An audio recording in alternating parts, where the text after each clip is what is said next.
Hello, everybody. Welcome to the show. This is Liberia Rise. Dr. Positive, how you doing, my man? I'm doing good. I'm doing good, sir. Thank you. Man, it's been a while. It's been a minute since I was in Dallas, so I gotta come and see you, my man. Yep, please do. Please do. All right, everybody, Facebook land, everybody watching us on YouTube, we say welcome to another edition of Liberia Rise. I'm your host, Mr. Augustine Sharif, and I'm here with my main man, Dr. Positive. And Dr. George is going to be joining us here shortly with Emmanuel Sapo Lucia. We got a full house today. So, gentlemen, I'm excited about this is the first panel discussion since the new year. How you guys doing? Yeah. Doing good, doing good. I can't wait to see what we get because it's been a while. It's been a while. Yeah, so we are getting in the swing of things for 2023. And so here we go. Today we have a topic that I believe is going to be very helpful to the discussion. We are going to be looking at an outlook of Liberia in 2023. What should we look forward to? What are some of those things that we have that we are anticipating to see what Liberia is going to be like in 2023? So this is going to be some hypotheticals going to be in here. Well, I think it's going to be a great discussion. Each of us have an opinion. We have where we stand, and we know for sure what we want for our Liberia. Anybody who look at our platform name, they know exactly where we stand. So that's nothing hidden from there. So yeah, so guys, let's get the show on the road. Except you want to do something else in the back, Dr. Posey. I see you moving things around. So is something else you want to just gonna talk about before we go live? Let's do it. Are we already live? So we already live, so it's too late for you. It's too late. But again, this is good to be on with you guys. It's been a while, so let's get it started, get the music rolling, and then we can go from there. Yeah, let's do it. And fans, as always, please share the show while this song is going.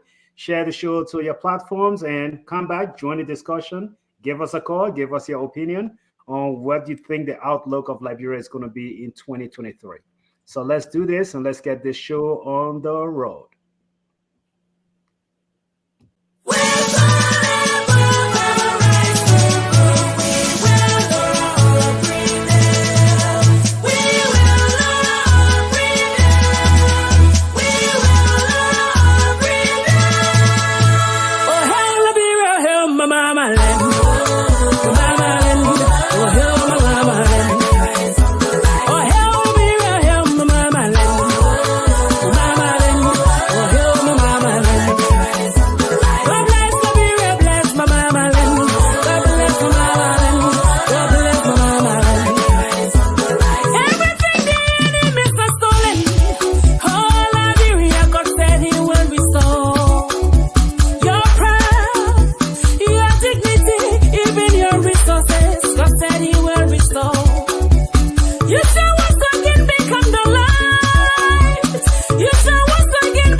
All right, welcome back to the show. Welcome back, everybody. This is Liberia Shall Rise. Again, I'm here with my co-host, my colleagues, Dr. Positive and Mr. Emmanuel George.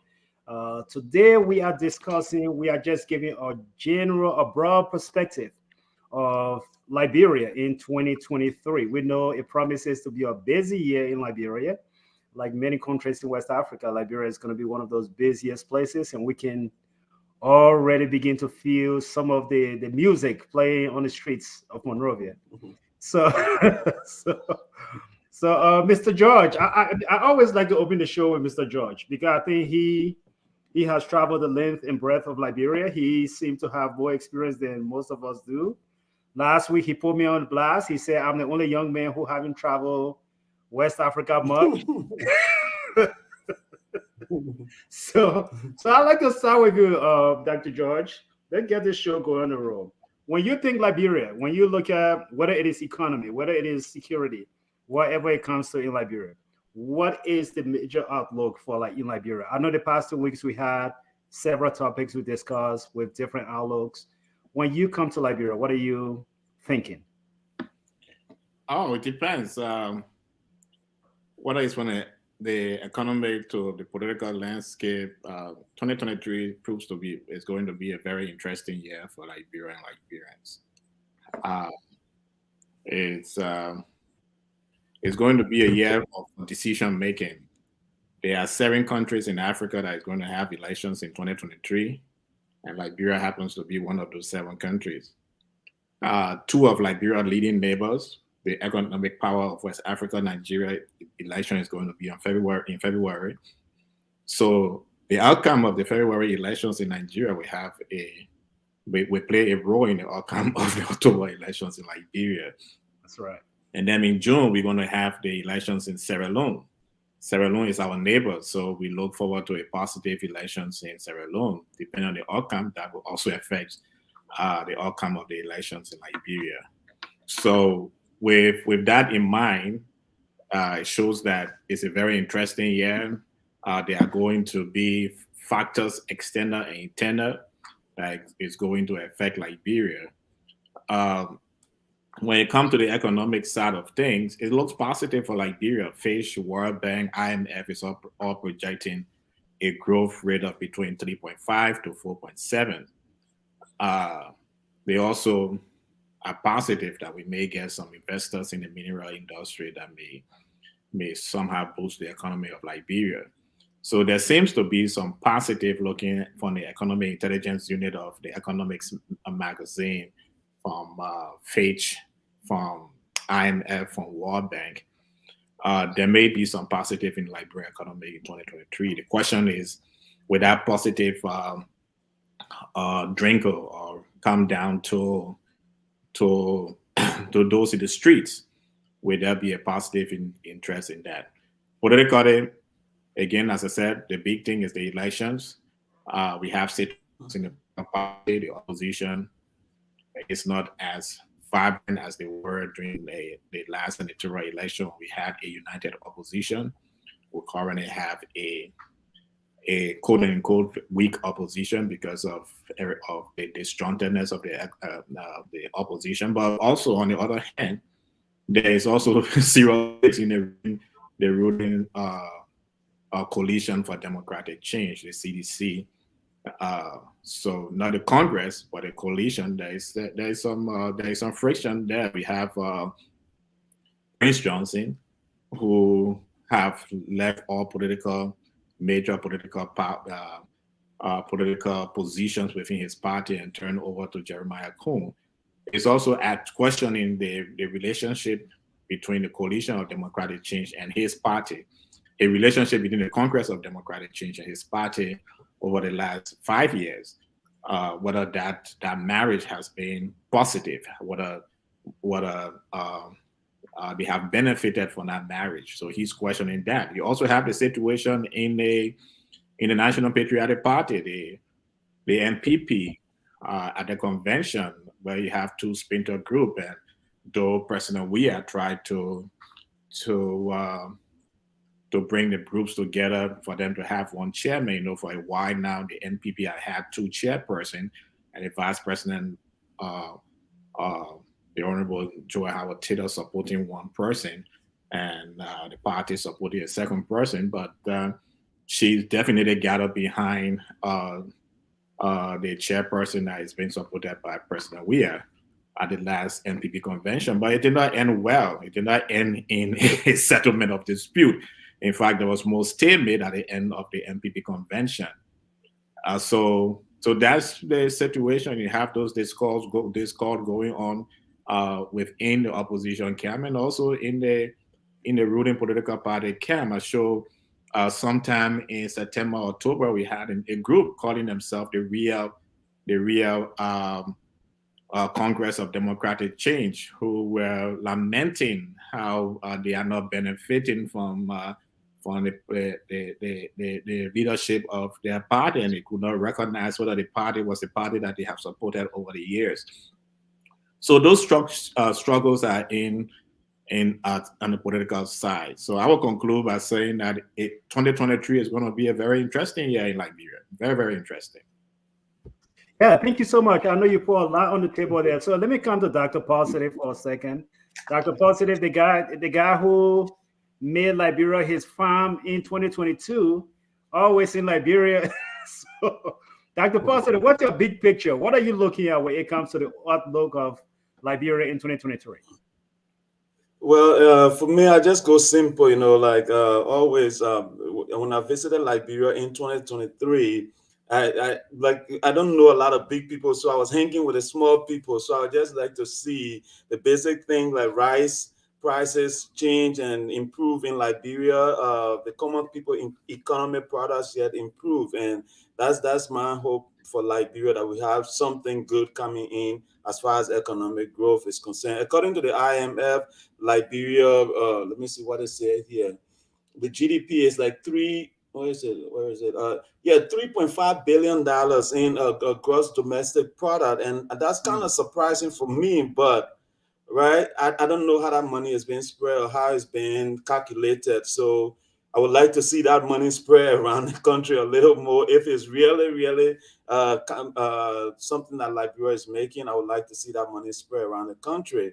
And as far as election is concerned, there will be some surprises we can see in the election, because speaking to the common people on the street, I've been hearing something that people are kind of frustrated with the current situation, the current government, but they claim like they don't have any choice. You understand? So what do? They don't have another candidate that they can put their hope in. So we need some Jesus Christ kind of candidate, savior, to come and make that change for the Liberian people, because we don't want people to be frustrated and just walk from the election, right? Then we might have something that we don't want, because if people don't vote, eventually whoever have the more support will win, right? Eventually. So if we have people participating, then at least we know that we'll have a good election. But my prayer for Liberia is that the common people don't walk away from the election because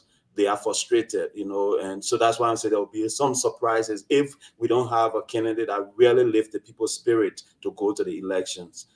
So those are the things that I'm hoping that will help to change Liberia. We need somebody to really kind of lift the people's spirit up and make them want to participate. And the last thing I would just like to touch on is tourism, right? I believe Liberia tourism will be on the rise highly in 2023, because the December spirit is now a big thing. People are really pushing that now. So everybody want to be in Liberia in December. So after the election, based on the result of the election, right? I can see that December is going to be, Liberia is going to be full with people, and I'm going to go back to Liberia. Maybe I can start selling my kuwait to just capture the December market, because, so anybody who's in the business and everything, that will help the economy to grow too. So I think that's one thing I'm seeing too in Liberia. So let's pray for the best, and the election result come up and everybody is happy and more people can fly to Liberia to celebrate, Despite all the noise we heard in the country, I know this is where some of my friends will not like me. But despite all of the noise we heard coming from the country is hard and all of that. We know it is hard. But despite all of that, I think 2022 was a very good year for Liberia. Because when you look at the numbers, I mean, coming from the World Bank and coming from different places, it said, look, Liberia was okay. They also tell us that there was some areas where production actually dropped. Like for example, they were actually looking at, in the agricultural sector, which is something you, Dr. Positive, you've been very passionate about, you and Mr. Sapolus here. Agriculture, it was a low performing area. Rubber and cocoa, those were all areas that dropped between 13 to 27% in Liberia. But apart from that, they also look at the industrial area. They talk about iron ore, gold, and cement production, all of those areas that were increased in Liberia. So, yes, there was some good things going. And that is why I really think the projection that Dr. George is saying, and our guest 2 weeks ago, Dr. I forgot his name, the fellow from Nigeria.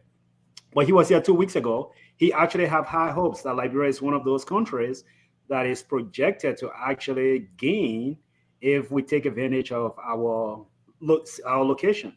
We are situated to actually make some gains in the country. So I think it is exciting that you both talk about just the economy right off the back. So I want to come back to Dr. George, and then I will come to Dr. Positive regarding the rice issue. But I want to come to Mr. George first. The World Bank is also saying that the human capital in Liberia, something that we have been so happy about because of the age of the working force in the country. The World Bank is projecting that, look, it dropped as low as 0.32%. And one of the reasons that they were giving was because of education, and every day we got people graduating from the universities, people graduating from high school.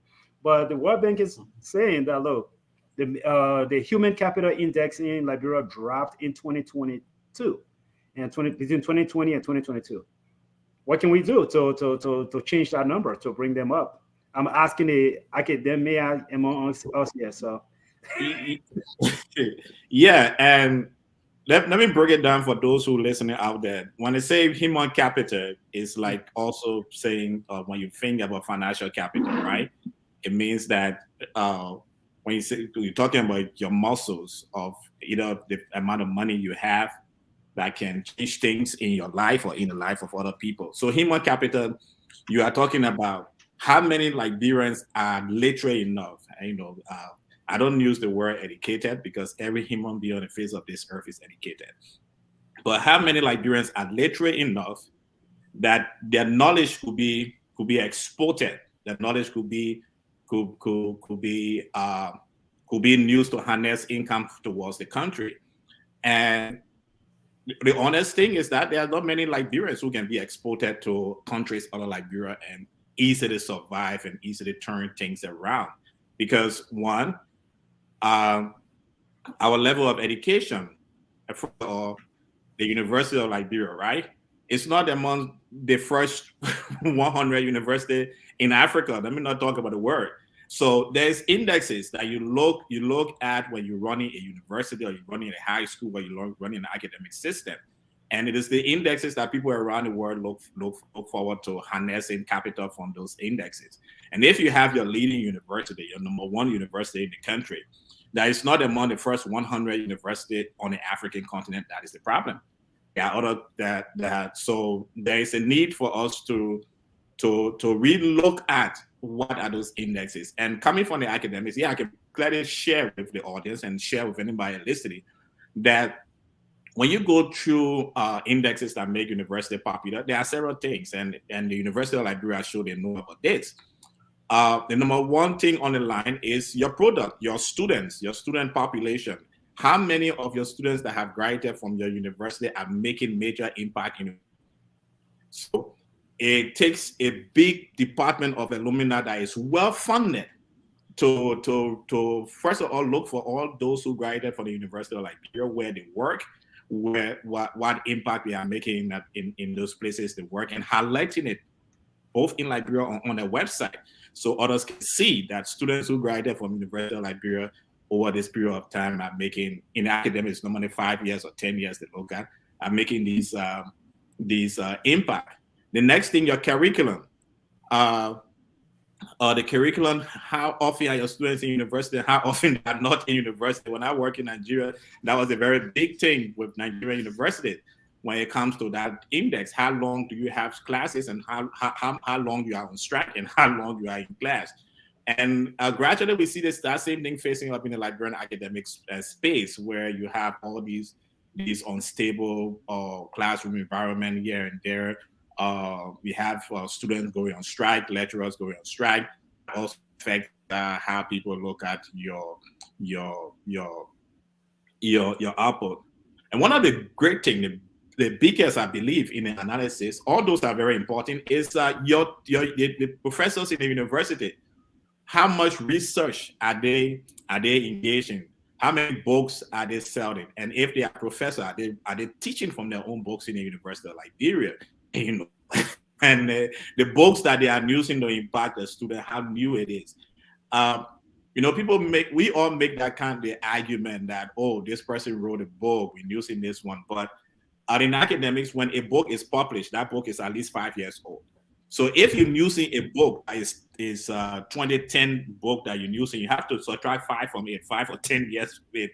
So a book that you use for 2010, that book is actually a 2000 book.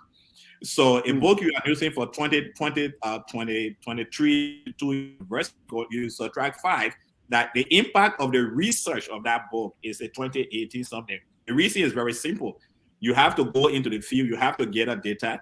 After you go in the field, you gather the data, you have to come back to your desk to write. And as you are writing, you peer reviewing the writing. So all that is not 1 year, 2 year, 3 years, things that is taking place. Then by the time you publish, you have spent a lot of time in that stuff. So what I'm saying is that we do not have that human capital, one, because the teachers in our university system, most of the teachers, not all of them, most of the teachers in the Republic of Liberia, they are not published. And the adage of a university system is that publish or perish. So if someone who is called a professor have not written a single book, then how do you expect your human capital to have a consultancy? Is the University of Liberia running a consultancy, or our institutions here? Why are they always having foreign people coming to do research on Liberia when you have maybe about how many universities? When I left Liberia, were about 7, 8, 9, perhaps about 20 different universities and colleges in Liberia, because one of the visions of the Ellen Johnson government was to have a community college in almost all counties. So you have these community college, but then these community colleges are also struggling for teachers. And then your teachers, are they happy? Are you paying them well? And because a professor in any university system in most part of the world is at the length of let me say West Africa, but also in West, a professor is at the rank of a deputy minister in the government. Are you paying the professors in the University of Liberia the same amount of salary you're paying the deputy ministers in Liberia? I'm not too sure of that, but if any full professor at University of Liberia is receiving what? I think a deputy minister receives $6,000-$7,000 a month. It's a full professor at the University of Liberia receiving full $7,000 a month. It's a proof professor at the University of Liberia has at least 3 staff on his what do you call it, on his 3 office staff, because a professor will need an office assistant, a research assistant, a graduate assistant. Do they have that to do the kind of research that we are talking? How many books were published by the University of Liberia last year? How many books were published by the United Methodist University last year? How many books were published at AMEU University last year? So it's all these things that we look at, and then you start to now say, okay, if Liberia is conducting a research, let's say, for example, in the 1970s, 1980s, we had this research that was being done on the Rawalpindi Highway with the issue of monkeys, that people say that was some of the things that brought Ebola into the country. It was a major research, and that research was ran by, I think, an honorable gentleman who was also at the University of Liberia. So when you have something like that going on, you have such a major research, and you have students participating in that research, those students become extremely important in the world on that particular level of research, that they can become capital. That could be, they can go out, they can attend conferences, they can They can go to other universities to participate in that. And they become subject matter experts. Exactly. So at that level, we don't have. Then let's look at the UN system around the world. One of the things that you you not tell me that the judge, or you know that the judge, professor, he just the whole day on here. So now I love to listen to Dr. George, but you're right. I would time him. So yeah, I would yes, I will conclude on this. If you look at the Kenyans, the East African, for example, they are the exporters of majority of the workers that we have in the non-governmental agency in Africa. That's what they are exporting. That's human capital they're exporting. The same thing with the Nigerians. If you look at the banking subsector in Africa, and Nigerians are exporting most of the key workers we have in the banking subsystem in Africa and in West Africa. Those are human capital being exported. So when you see that report and say Liberia will have nearly zero human capital export, it's because to conclude that is one, our university system are not producing products who have research and have information that you can say what they have is based on knowledge obtained in Liberia that we can export to other countries around the world. And we can do it. We have the capacity to do it. We have the manpower to do it. It's just if we are willing to do that. Thank you, Dr. George. I mean, man, Stephen, you almost sounded like you put me on the watch, but I got you. No, but seriously, Stephen, I got to come back to your point that is positive. I got to come back to your point you made earlier with regards to the GDP. I mean, so when you really look at Liberia and you look at what's happening on this side of the ocean, right? You will say, man, Liberia has no chance. Our inflation will be terrible. But the GDP report, when you look at all of that, Liberia looks pretty good. We out there, right? We look balanced. But one of the things the report actually pointed out is the fact that it is not inclusive at all. So yes, we were looking good, but the Yana boy is not getting part of that money. The kid who's doing the Shushan ball, he's not getting part of that money. So in your opening statement, you also talk about you really hope that the everyday people can participate.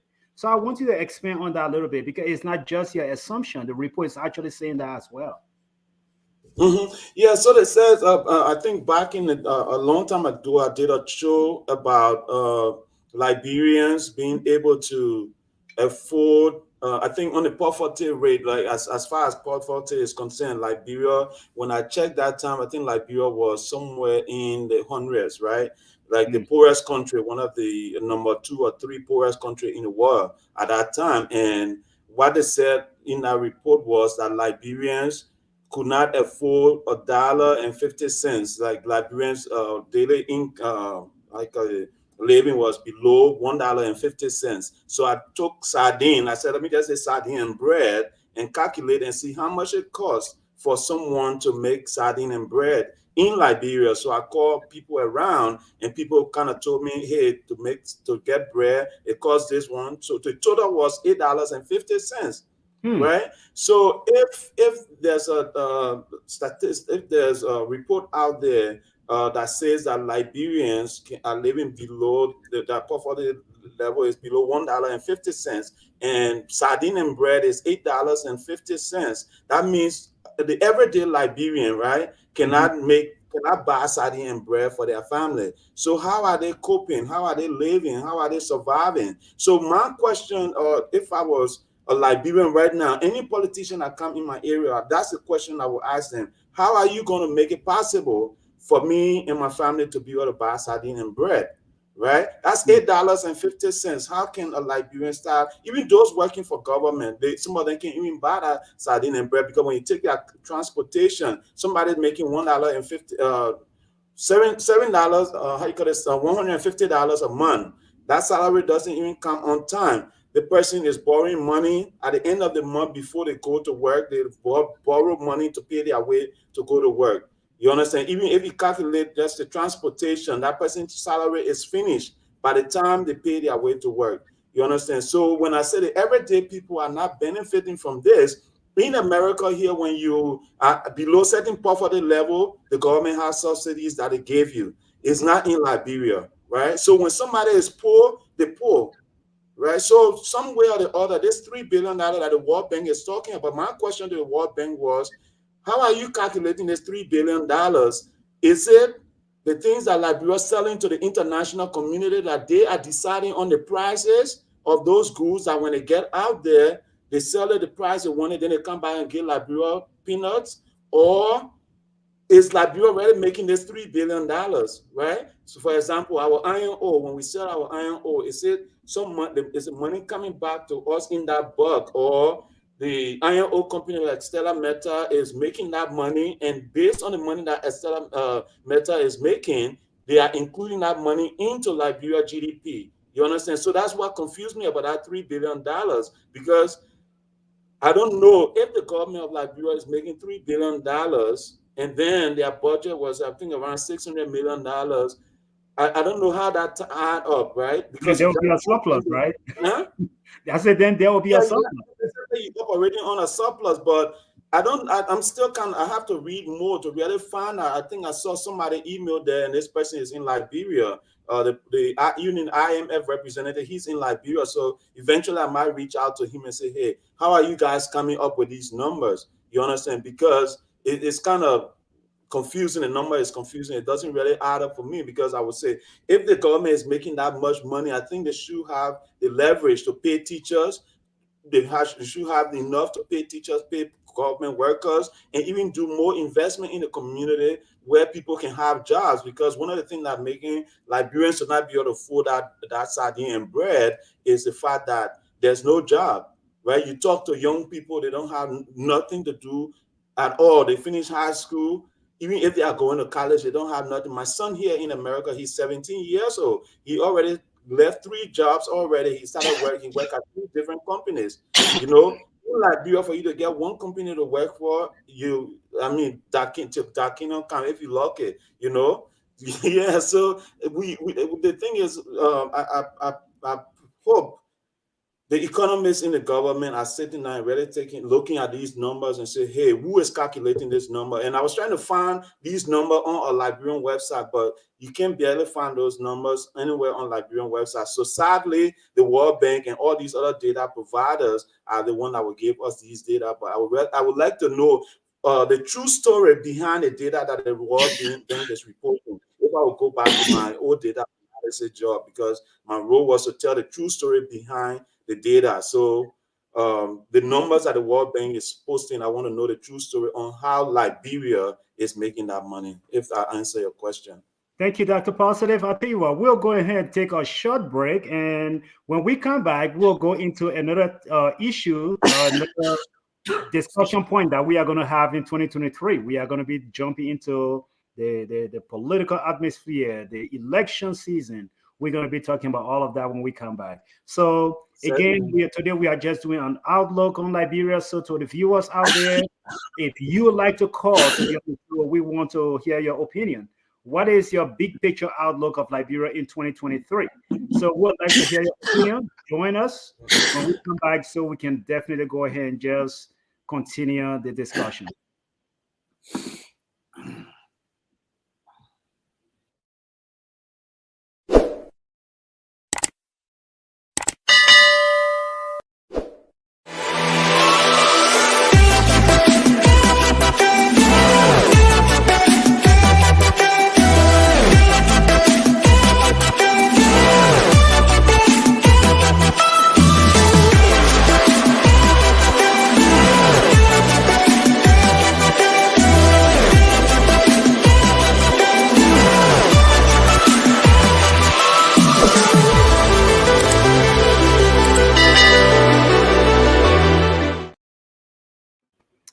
All right, welcome back to the show. And today we are just discussing the outlook on Liberia, the big picture on Liberia for 2023.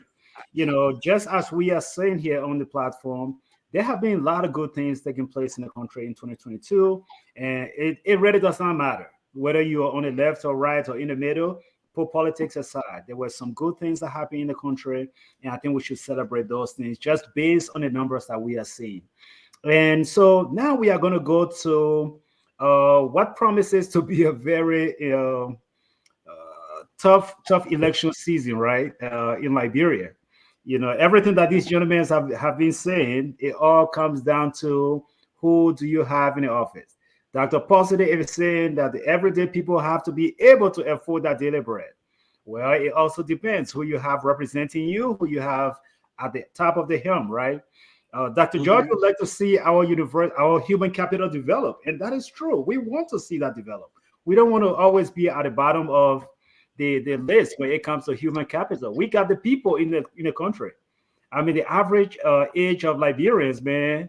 I mean, we read that I think 24, 25 is the average right now. So we got Yeah, people, yeah. that want to do the work. So we want to see how can we develop those capacities to put them in a position to win. So we'd like to go back. This year is not just a referendum on the presidential election. You have senatorial elections in the country. You have representative on the line. And man, from everything I'm seeing those representatives, they're working hard. Some of them are trying to retain that position. They're working hard. They're putting all the stops. And so, Dr. George, what are you really looking at when it comes to elections in the country? I'm not saying asking you for your political view. I'm just saying when it comes to election in the country, what are you looking forward to seeing? Honestly, I don't have a political ideology, so but yeah.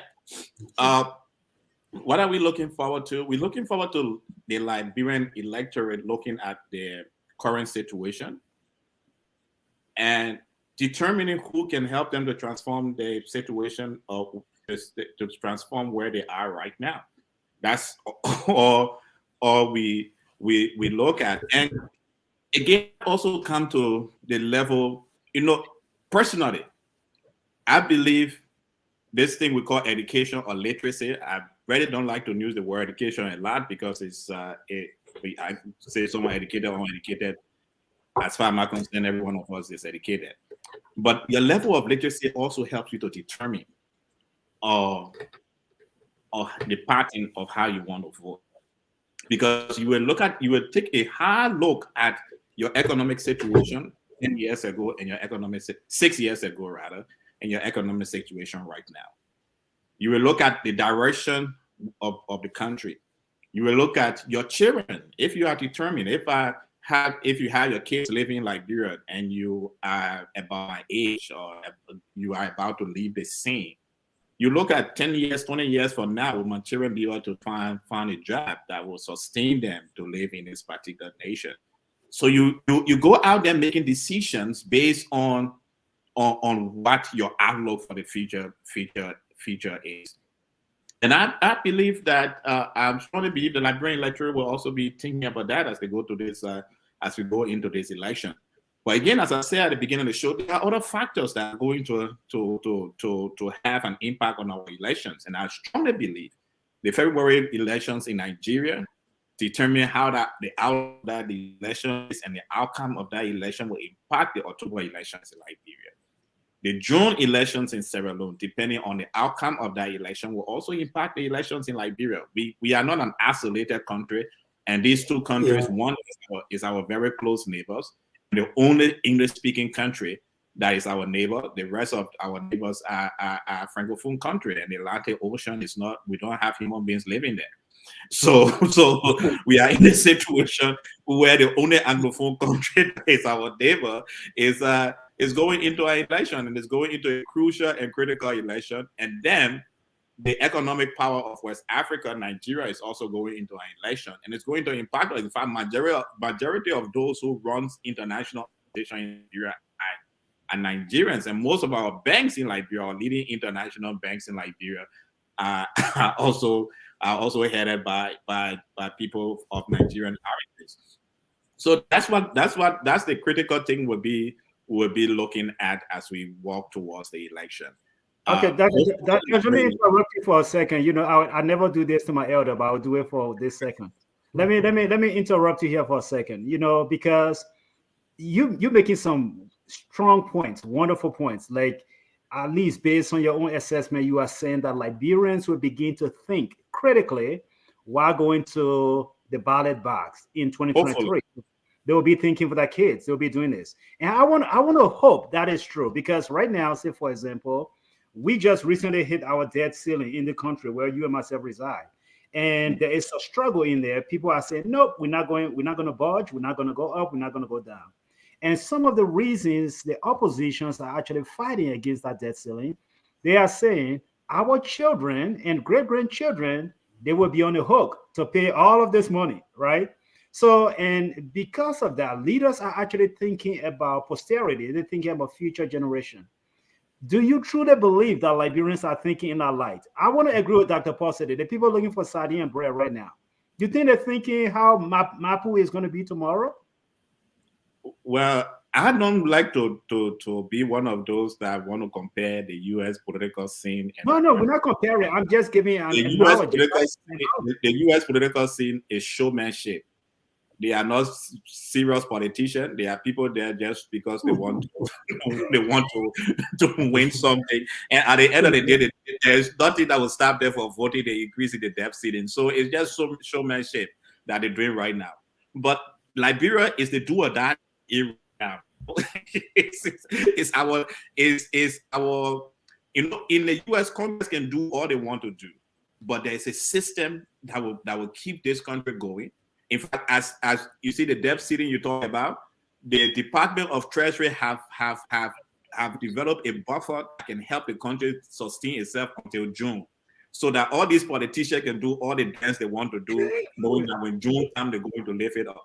But in Liberia, our political situation is in such a dire need right now that it is do or die.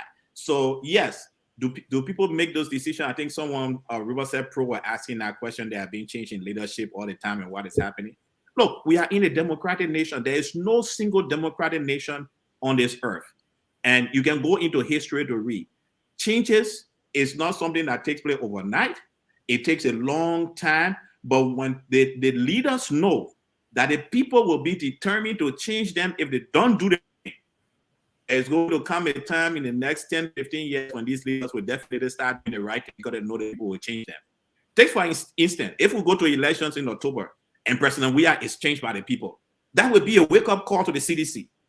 It will be a wake-up call because they will come to understand that, no, you cannot take the electorate for granted. And the same thing, when Madam Serif went for her second term, it was a struggle for her to win the second term because the Liberian people did not give it to her on an easy platter. So democracy is a long-term solution to not a short-term solution to leadership. It's long-term, it takes a long time, but it's over a period of time. So coming back to I want you to hold on to that point there, because I don't want Steve to tell me I'm giving you 10 minutes. So I'll come back to you, Dr. George. So hold that point, don't lose it, because I still got to question you on the new slogan in the country now. So Dr. Positive, let me come back to you with regards to your big picture idea. When you look at, you assess, you were in the country just last year. When you assess what's happening, you talk to people on the street. You talk to the everyday people. You rode in keke. You were not there on big shot. You actually did not have rental car. You were using keke. You were experiencing the everyday life, which I appreciate you for doing that. And so when you look at the big picture and you look at people going to the ballot box in 2023, what is the mindset? You put yourself in that position. What is the mindset that the people have? Well, so putting myself in the mindset of the people, the first question that comes to mind is, who do I replace the person that they're with? Right? That's the first question that comes to mind, right? Because we have people that are running for office that we haven't challenged them on a integral level, like integrity-wise, we haven't challenged them. We have people running for office that we don't even know their background. Basically, we know they come with their platform, they come and talk, but they've also been in areas where they have done some harm to the country, but we still take those same people just because of name recognition, because of popularity, we put them back in office. You understand? So from the everyday point of view, it's kind of difficult for me as an everyday person because I see the same names on the ballot. There's not anything new. Everybody on there is basically coming back with the same old story. I'm here to make a change. I'm here to make a change. Once the election is over, I don't show up anymore in your constituent and things like that. So in the everyday mindset, that's what is frustrating me. I want to walk away from the election, right? But when I think about that again, walking away, that caused more harm to the country, right? So I have to pick somebody. I have to pick somebody. So my encouragement to the everyday people, the common people, is start asking these guys simple questions like, hey, gas price is $8 in Liberia. In Nigeria or in Ghana, gas is $3. Gas is $5. Why is gas $8? What are you gonna do, or what are your plans to help make sure that we don't have $8 or $10 gas anymore? We are a developing country, for God's sake. If gas is $3 in the rich country and the people are complaining, they won't replace Joe Biden because gas went to $5. What about us here? Right? What are you going to do? What are your plans to make sure that Liberia start manufacturing her own oil, or start producing her own oil, or refining her own oil, or even we had LPRC before, a long time ago. I'm sure they were doing some processes that were supplying oil to Liberia, but these things have to be put in place. We have to have people that are thinking way beyond just winning office. You understand? And I think if our common people start asking these difficult questions, right, eventually they will be able to find somebody who have an answer for some of these things. You understand? But because we're not asking those difficult questions, we just accept these people as they come without asking anything, just because the person have a lot of plenty of book they can speak. Once they speak a lot of big book, then we take them, oh yeah, that man fit, he will be elected, and we elect them. And then once they get elected, there's nothing on those big books. So Liberian, the everyday people have to start thinking beyond just how eloquent someone is, right? And start asking them some of the difficult questions. Listen, my brother graduated from college 10 years ago. He haven't found a job. What are you going to do to create a job for my brother? Right? My sister graduated from LOIC. Since she graduated, she can't get contract to be part of the road building. The Chinese people are coming here and building the road. What are you going to do to prevent that? You understand? So those simple questions are as simple as they can be. If somebody give you a real sincere answer for those questions, then at least you can start considering them to elect them. But I don't want people to just walk away from the election and say, hey, because we got the same old people, I'm just going to walk away. No, I think that's the wrong thing the common people will do, you know. All right, thank you so much, Dr. Positive. Let me just take a quick station break here and just make announcement here. I just want to, those who are watching, whether you're watching on YouTube or Facebook, the lines are open, 682-503-9906 or 720-767-2449. You can call either one of those numbers to give your opinion, just a big picture idea of what you think Liberia is going to be like in 2023. And quickly, before you do that, somebody call in. You can please call back. I was talking, so I couldn't pick up. So please call back. We'll take your call. I don't know if it's Reverse Pro or someone else. Please call back. Go ahead. Awesome. So let me come back to Dr. George. Dr. George, you were making a very good point, and forgive me for cutting you off there as you were going. So I still want to come back to the point. I still want to come back to the point you were making, sir, when it comes to the election. You know, hopefully Liberians will be thinking about their children when they get to the ballot box. One of the major things at least I see right now on Facebook, and I've called some of my friends in Liberia who are still have jobs in the government, right? And they confirm that this is a common saying in Liberia now. They are saying, y'all leave us, or this is this person we want. Leave us alone. That my girl we want. I would just use that as an example because I've seen that so many times. Because he's running for office, I think in Margibi County. Y'all leave us, so that Joseph Waka we want. So that, when I hear that, I'm thinking about what happened back in 94, 95, when people started chanting, singing, UK Mama, UK Papa, I will still vote for you. This is the same direction we're thinking.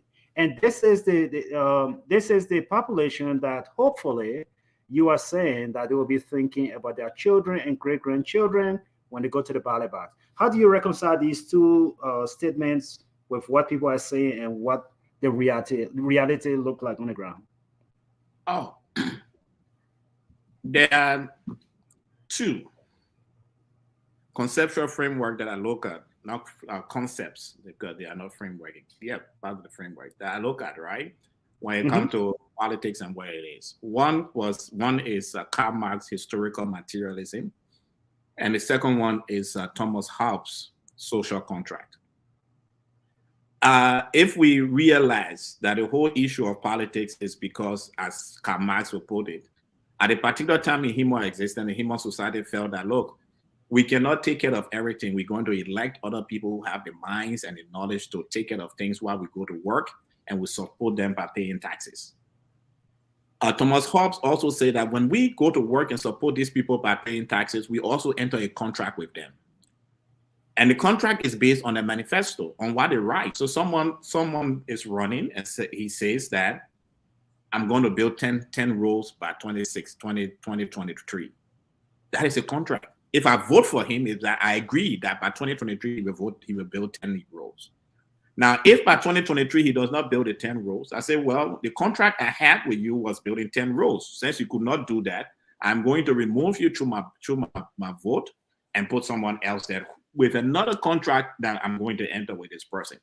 So it's a disservice to the human society for us not to be reasonable when we vote, or to make some of the music we made, because you are not helping the society. Now, not to if I hope that what I'm saying will be as neutral as possible. In the 2018 elections, President George Weah did not offer the Liberian people anything. If you listen to all the campaign speeches, all George Weah said was, vote for me to be your president. It was hope for change. What was the hope? What was the change? There was no documentation on it.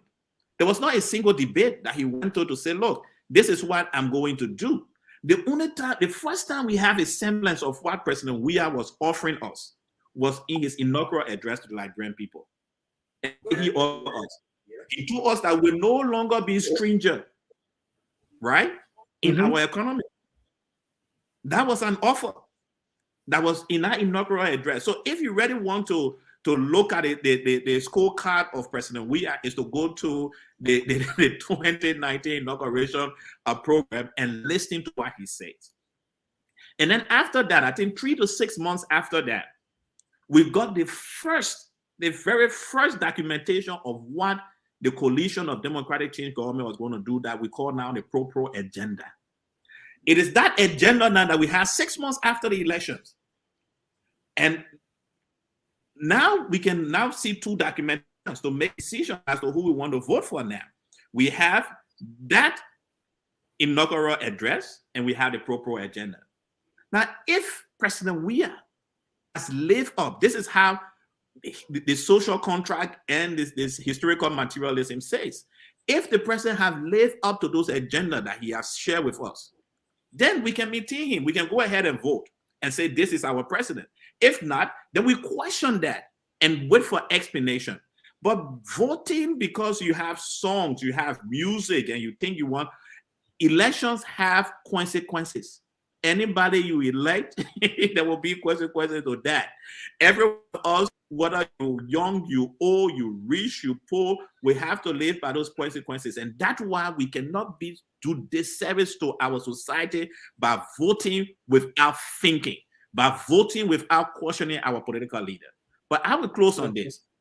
It is disingenuous for us to think that the Liberian electorate are not smart. Because this is what the Liberian electorate have offered us in the last, Ellen had 12, George Weah is any 6. So in the last 18 years, this is what the Liberian electorate have offered us.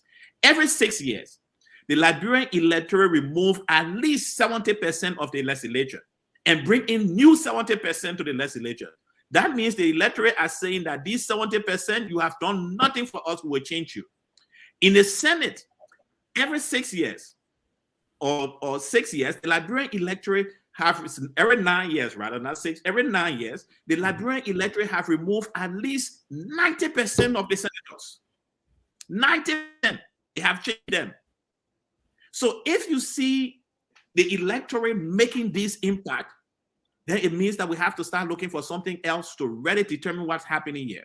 Because the more we change these people, we change 70% of the legislature say they are not offering us anything. We bring another 70% who says they're going to do something. They come back in 6 years and they do nothing. We remove 90% of the senators and bring new 90%. They come for 9 years and do nothing. So that's where it's not that the Liberian people are not voting, but we have perhaps, I'll put it perhaps for anybody listening to me, perhaps we have a political class that seems to be very comfortable with being people that do not have anything to offer our country. All right, we're gonna take a break real quick, and we're gonna take our caller. We have a caller on the line, and Dr. George, we'll come back to you. You have not landed. We'll come back to you. So let's take the call on the line. All right, hello. Call your name and where you calling from. Yeah, this is eventful. How you doing, brother? We're doing good, doing good. Yeah, thank you very much for the show. One of my favorite shows. The only thing I didn't come a little early. I don't know how early I started. I just saw it. But anyway, very interesting topic. Can you hear me? Yeah, we can hear you. Yeah. Yeah, very interesting topic. The brother, I got a phone other name. I know Steve got a Sherry, and the other brother that was talking. That's Dr. George. Yeah. Okay, so George, when I raised the question about as leadership, as changing leadership ever really affected change among our people. I know he said that the change is gradual, but my reputation here is we are 175 years old. When does it come? Let me give two different scenarios. I work in the industrial setting. I'm a machine operator. And I also do training. So when people come in, we have expectations. We have goals that you have to meet as a helper. I will train you your first step, and I have to report your progress. And we give you time. The expectation is that you will meet that particular goal, and you will be able to operate the machine within a time frame. We don't just leave you and say, "Oh yeah, let's do the next time." Everybody got different. Yes, I understand. Everybody got different learning pace. Everybody learn out of. Some people learn out of faster pace, which is good. We like that. Other people learn at a slower pace. But there are times we got to say, you know what? We got to let you go because we don't think this is the right fit for you. Now let's come to soccer.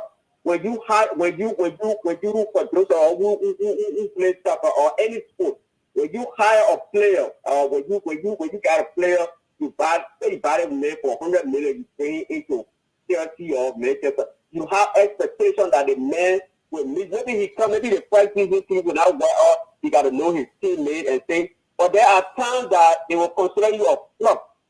That flop means, you know what? The man can make it in this league. Then you go back to the French league, which is much weaker. He cannot make it in the English. So my question to you guys is, when do we set the bar? We are 175 years old. So if Brother George saying that, the gradual process, when is gradual? When do we say, you know what, this is it? We need change. We need it now. I mean, at what point do we demand this change? That's my question. Thank you for having me.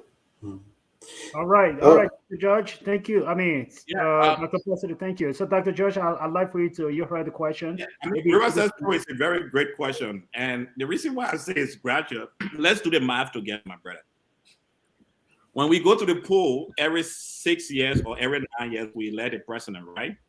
So our law, the Liberian Constitution says that a member of the House of Representatives shall serve a term of 6 years. So when you elect this person, he's coming for 6 years. And as I said before, you came as a caller. So now, if we elect someone for 6 years, and within 6 years we find out that person is not doing anything well, what do? We have to wait for 6 years to vote in another person. And the Liberian people, every 6 years, they change at least 70% of the legislatures, members of the House of Representatives. Every 6 years, you can check it out. At least 70% is changed every 6 years. So you bring in a new set of 6 people for 6 years. There are 12 years we're calculating now. And the new set of people, they are not better than the old 70%. So again, the Liberian people went for the third elections. And it changed 70% of those people. Now we are at 18 years. At the end of President Weah's term, it will be 18 years of democratic elections in Liberia.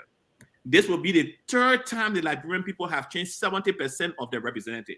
And this is going to be the third time that these 70% of the representative did not offer us. In fact, we have about 20% of the members of the House of Representatives who have not offered a single bill, who have not, who if you see the scorecard, they have not said a single thing on the floor.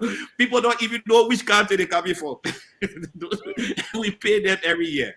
So that 18 years, if you can see the math, it's 18 years. So that's why I'm saying democracy is the whole democratic process is very gradual. Now, it's possible that this coming October 20th, the Liberian people are going to change another 70% of the representative. It's very possible that within this now 18th year, some people who are going to the House will say, oh, I would like to spend 12 years here. I would like to spend 18 years here. So I'm going to do better than those who are here. Then we come to the Senate. It's 9 years for a senator. And every 9 years, the Liberian changed 90% of these people, 90%. The last senatorial election was only, Joel, the one before, the one we had in December, it was only Joel Howard Taylor and Prince Johnson that were returned. Everybody else was swept away. Everyone else. But yet them still, we don't see massive change among the senators. In the last senatorial election, the opposition party won almost all the elections. In fact, in some places, the ruling party could not even see Kennedy. So, and out of all those new senators that have come, the only senator we see that seems to be making some form of impact is the Montserrado County Senator, Senator Darius Daniel. What happened to all those new people we put in place? In fact, there is a senator from Bomi County that you can't hear anything, even though the women went into the village, they brought the devil outside to stop her, and the women went there, they voted. Have you ever heard her speaking since the 9 years? And she's going to be there for 9 years. But the Liberian people stood up. The people of Bomi County stood up, and they elected a new senator, removed the old senator, despite all the odds. Yet them still, we are in what? How many years now? I think this would be the 6 years or so. 6, yeah. Or third year, this senator have not said anything to impact the life of the people that she's representing. So Dr. George, let's do this. I think let's do, because I want to bring that a positive in, because I still want, yeah, if it's possible, maybe we'll probably just drag the show to another 15 minutes. But what I'm also looking at, I think this is a very interesting point. I don't want to let Dr. George go because I don't think he has landed. I want him to still. I'll still. Where you want him to land again, Sharif? Where you want him to land? After all that, you can't. Before you go to that, let me just give you a shout out, Mr. Pastor Reverend Mane is all the way in Liberia visiting. He's watching our show from Liberia. Thank you to Reverend Mane for coming on. Emmanuel in Liberia to say I'm watching from Liberia. Thank you, and thanks to everyone else who is watching. But my people, y'all help me out here. What kind of landing Dr. George have to land again? This Mr. Sharif is being biased to me. You know, this is how this who know you politicking work in Liberia, because Dr. George been hanging with Mr. Sharif a long time on the show. I only come here once in a while. He treating me like they unknown senator. You know? Yeah. I rest my kids, my man. Yeah. No, Dr. Paul said, seriously, let me bring you back in, because what the reason I said Dr. George haven't landed, because we need the case so far. One of the things you actually said, you need to ask these people the everyday question, which brings us back to what Dr. George is kind of like beating around the bush with. That's why I say he's not landed, because if you bring in someone in office for 6 years, and just exactly as he's saying, this is the reality. You move this and you bring that person, they do the same thing. That means the problem is not with the people, the electorate, but if the problem is with the elected. So now we need to be asking the elected the tough questions. There have to be town hall meetings. We cannot just go and sit on Kerry Street and say, Zekwe, and then we vote for you. That is what's happening. And so Stephen's point is, we need to vet these people before we bring them to office. 6, 9 years, these are long time to actually put someone in the office. After 9 years, my daughter or my son is probably 9 or 18 years old. And he or she can show nothing for it. They will probably still be in 6th or 7th grade. That is a disservice to the people. And that is why I keep saying Dr. George has not landed. He needs to hit the point, because the point we're making, that long term that we bring in, we're committing to these people, it is an investment that we're putting in them.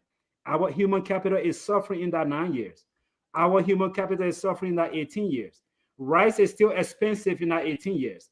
People taking credit for giving scholarship when it is not their prerogative to give scholarship. They're lifting themselves up. And so that's why I'm saying he has not landed, because Stephen, your point is valid. I see your point. The doctor have to land and see that it is not just right now. I guarantee Give him 1 minute, let him land. Give him 1 minute, let him land. And what kind of airport he need? Whether he need to land on Rawa Field or in Cape Mount, whether we got any other airport other than Rawa Field for him to land on, he can land on James Springfield. That's fine. Go ahead and land that. The issue, I don't know. Sharia answered the question, so there's nowhere to land. Sharia landed the ship for me, right? No, but you see, I agree with River says pro, and I agree with you, Sherry. I also agree with Dr. Positive. But the issue here is that the same people, not to say people don't share manifesto, but we bring new people, and this one normally leads to voter apathy, and voters stop really wanting to participate in elections, because you elect new people, they are almost the same. Is it not disheartening for the people of Bomi? All the struggles they went through to make sure that this senator sits. Is it not disheartening to the women? All the struggle they went through, and there's a senator sitting that have not said, "Bang," as like Bremer would say, for the life. So she was. So we have to live with it, but there is a power that our Constitution gives us.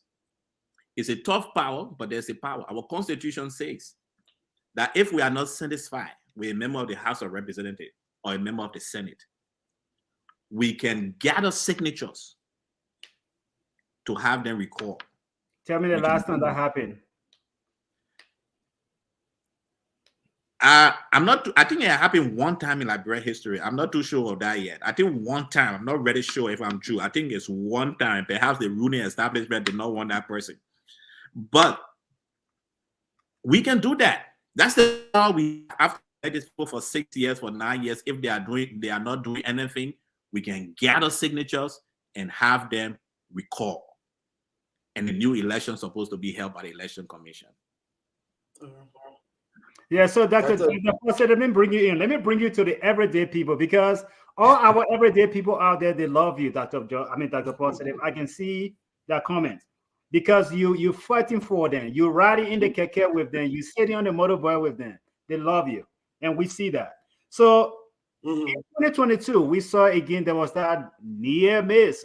I would say near miss when it came to the rights issue in the country.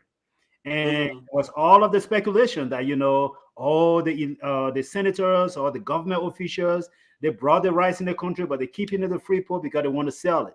The government is involved. I remember us having a show on that. And so your thing is the everyday bread and butter issue. What will rice prices look like in this country? Will the industrial, the agricultural sector, will it be a vibrant one to say people can go back to the soil and grow their own food? What will the price of rice be in the country? Will people be satisfied? There was a time, even simple thing, we used to call it chicken egg. That's eggs are so expensive on the streets of Monrovia. And so that's your everyday issue. When you look at the outlook when it comes to the issue of food in the country, what is your big hope for Liberia in 2023? Well, in 2023, I would like to give a shout out to two individuals first. Armstrong, he's from New Orleans area. He's Armstrong Jabba.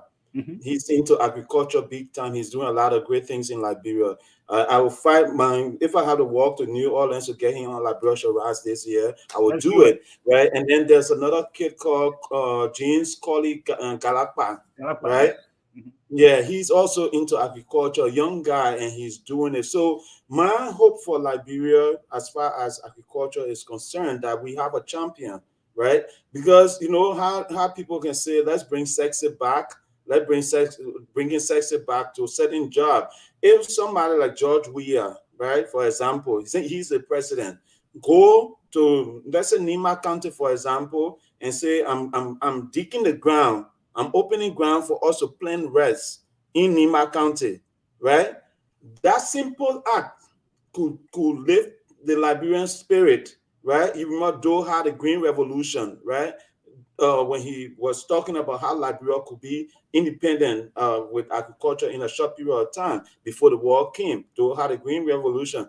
Every president have to have that kind of thing that they do just to encourage people who are already in that field.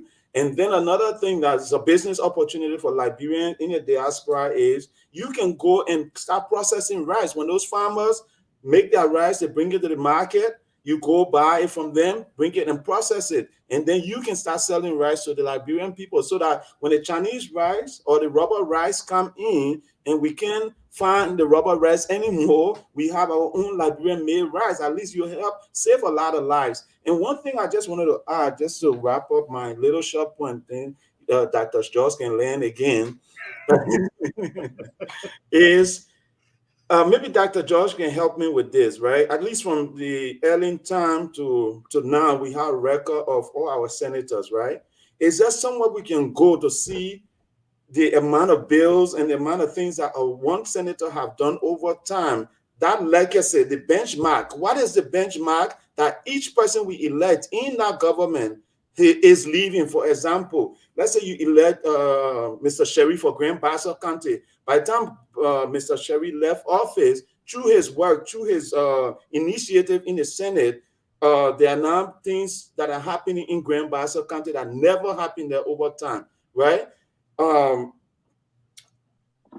Where can we find this data, right? And then coming back to one last thing is, I hope someday in Liberia history that we can do something where we decentralize Liberia power enough where either there's representative or not the representative, the superintendent, or we can have something like a governor like they have in the US here, where each county decide on their own budget, where each county decide on their own road development project. It doesn't have to be led by the president all the time, where the president have to go and break ground for every road that is building in the country. I hope somewhere in my lifetime in 2023 that somebody come up with a bill to come up to have each county other than just giving them 25,000 or 50,000 or 100,000 as a county development fund, we have an actual county development team that is responsible to build each county so that jobs can be created in those counties. Because the fact that everything is a one-person decision, I think that's what is killing Liberia.